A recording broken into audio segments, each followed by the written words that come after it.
Panggung politik tanah air tak hanya memikat para artis atau pesohor di Indonesia. Sejumlah tokoh organisasi masyarakat juga ternyata berbondong-bondong mendaftarkan diri menjadi calon anggota legislatif untuk tahun 2014. Para tokoh ormas ini tentunya memiliki pengaruh cukup kuat di kelompok masing-masing untuk mendukungnya menjadi calon wakil rakyat. Seperti Joni Indo yang memiliki nama asli Johannes Hubertus Eikenboom. Joni maju sebagai bakal calon legislatif 2014 untuk DPRD Sukabumi dari Partai Nasdem. Mantan narapidana lapas Nusa Kambangan di Cilacap ini merupakan salah satu preman yang disegani di era 70-an. Sebelumnya ia dikenal sebagai mantan perampok yang kerap membagi-bagikan hasil rampokannya kepada rakyat miskin.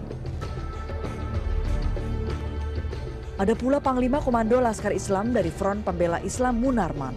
Laki-laki kelahiran Palembang ini diusung oleh Partai Persatuan Pembangunan yang maju dari daerah pemilihan 2 Sumatera Selatan. Selain itu, Ketua Umum Front Betawi Rempuk, Lutfi Hakim juga ikut berpartisipasi dalam Bursa Caleg 2014. Lutfi Hakim termasuk salah satu tokoh Betawi yang cukup populer di kalangan masyarakat Jakarta. Kini ia maju sebagai calon anggota Dewan Perwakilan Daerah untuk Provinsi DKI Jakarta. Semoga saja minat para tokoh ormas untuk terjun ke ranah politik bukan hanya sekedar untuk mencoba peruntungan baru dan mendapatkan lahan pengeruk materik baru.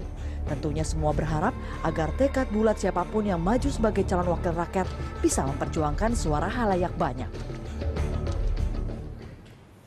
Ya, ranah politik juga ikut diramaikan oleh sejumlah tokoh organisasi masyarakat. Tentunya, para tokoh ini memiliki dukungan cukup kuat dari kelompoknya masing-masing untuk memperjuangkan suara rakyat saat menjadi wakil rakyat kelak.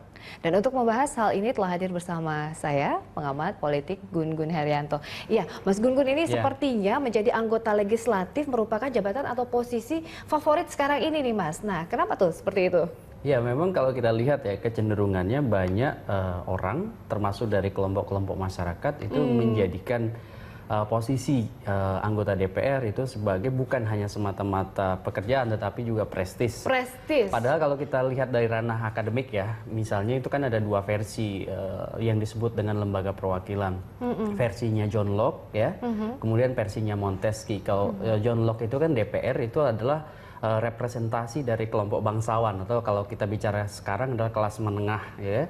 Sementara kalau bicara versinya Montesquieu itu disebut sebagai perwakilan dari sekelompok masyarakat yang disebut sebagai basis konstituen untuk kemudian diwakili dalam konteks kepentingan politik mereka supaya diartikulasikan dan kemudian juga ada langkah-langkah agregasi untuk memperjuangkan kepentingan politik mereka. Politik berarti ini ada tipe-tipenya atau klasternya begitu yang kalau Mas Gun-Gun katakan. Jadi seperti apa? Kalau kita lihat kecenderungannya dalam konteks politik Indonesia, partai politik itu kerap kali gagal melakukan proses kaderisasi dengan baik, sehingga mereka kerap kali kemudian shortcut untuk proses pencalegan. Contoh misalnya kita lihat sampai hari ini ya, sampai pencalegan untuk 2014, kita masih lihat dominannya 5 kelompok yang secara sosiopolitis itu kerap kali memang memasok sumber daya manusia ke partai politik untuk menjadi caleg. Satu kelompoknya apa aja nih, Mas? Yang pertama itu yang disebut dan kelompok selebriti ya. Ini karena mereka punya cukup ruang publicity, yang disebut dengan populer ya, pemberitaan dia sangat intensif. Ini pada saat dia berada di panggung hiburan, kemudian partai dengan cara pragmatis kemudian merekrut kelompok ini untuk dijadikan caleg. Ini ada problem.